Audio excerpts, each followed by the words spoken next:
Hi, welcome to Cubs and Culture for February 15th, 2018. I actually got my computer set up, and so we're actually going to have visuals today. Not too much because I'm still playing around with the program, but it's not just going to be me droning on with one visual. There's going to be several, not too fancy. Anyway, so I was going to talk about the Revenant. I'll get to that tomorrow because I want to spend actually a lot of time trying to learn this program, so doing video and stuff. In any case, Maddon's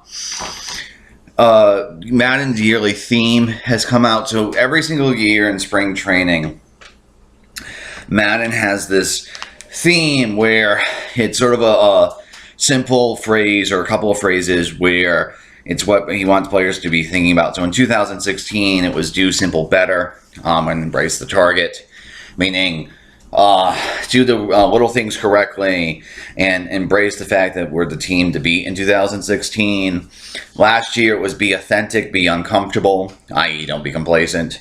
Anyway, this year's theme, which I really like, is put art back into the game. And by this he means we have to stop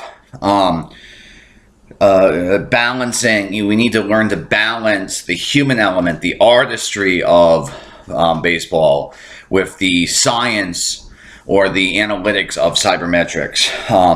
That we have. That he means this both for players to focus on the fact that they are sort of artists on the field, and excuse me, they need to think about it in terms of, like, instead of batting averages and chasing this pitch, to think about it in terms of like grace and the pageantry of the sport.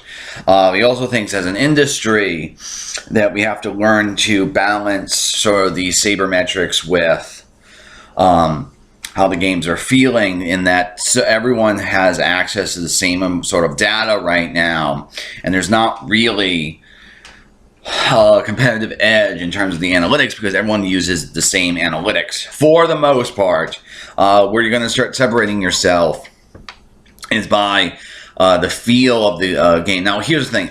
I know he's sort of cashing this out as art versus data, which is fine. It's an okay way of putting the point. It's probably also a way of that players would understand the point. But what he actually sort of means is it's closer to qualitative data versus quantitative data. So again, one of the things that annoys me about sort of sabermetrics and the other thing, the economy is somewhat false. There's more types of data besides just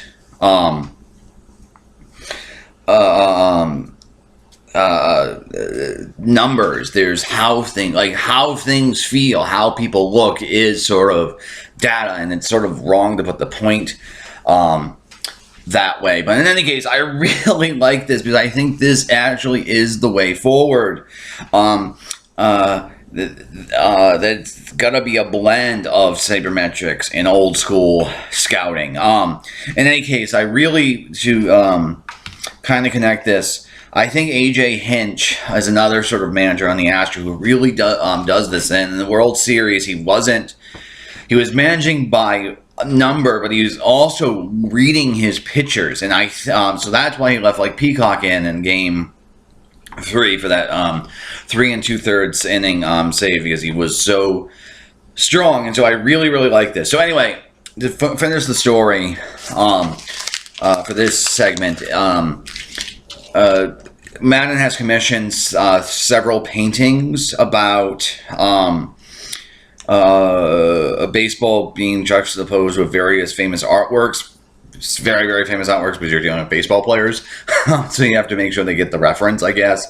So this is one of them. It's Salvador Dali in a mask, a catcher's mask. I'll talk about that one in a second. I actually want to talk about the other one, the David as a pitcher, in a second, which is when I'll be switching over. Okay, see you in a moment. Hi, okay, welcome back. So this is Michelangelo's David as on the mound in Wrigley Field, and I'm going to split this into two things. Of course, it's a reference to David and Goliath, and then the one-to-one and all the other words and notations about how pitchers need to get to 1-2 as opposed to 2-1 because of the way in which it developed. Now, the thing I really like about this, and I don't think this is one of the things I think Joe Maddon's really why he's one of my favorite people ever, because he's so interesting, is David, this is supposed to be like David versus Goliath, and so the statue was actually moments before the confrontation, and he's supposed to be standing there, and so actual fact, it's supposed to be him holding a rock for a sling. And the thing is, I have seen David the statue a lot, and it would never have occurred to me to see him as a pitcher. And so because of that, I really like this image because I think it is sort of motivational, but also it places David in a very interesting sort of context, and I'm really glad that it exists. Okay, before I talk about the Dolly one, let me also say real quickly, there's going to be 6 of these things. I'll probably end up talking about all of them.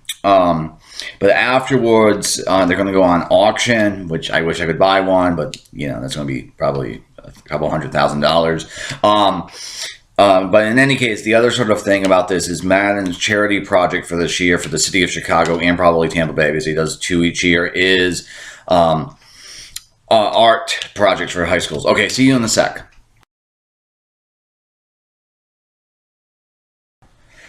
Okay, so this is Salvador Dali as a catcher. This is another one I really like. Dali, of course, is that sort of famous surrealist, with Persistence of Memory being his most famous painting. He was also sort of, and then towards the end of his career, became something of a hack. A lot of other surrealists don't like him.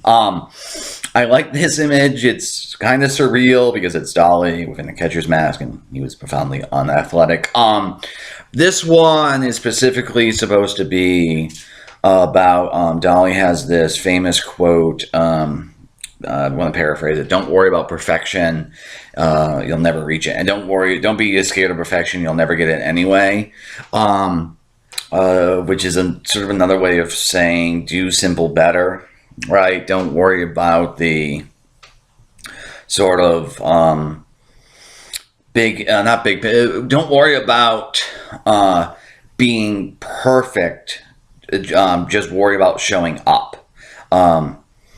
This is something that I'm trying to deal with myself, because I'm also trying to write a little bit on a couple of screenplay ideas I have been having, and that's lessons I think we in life can all learn from people. Is again, it's a great quote by Dali, and I think it's good for players to hear this, because you're not going to play. You're not like you're in 162 games. You're going to have an error. Like even Jason Hayward had an error last year, and so it doesn't really matter that like you don't need to be perfect. You just don't worry about perfection. Worry about being good. That doing your best you can every single day, but again, it's sort of like a sophisticated thing where you don't necessarily aim for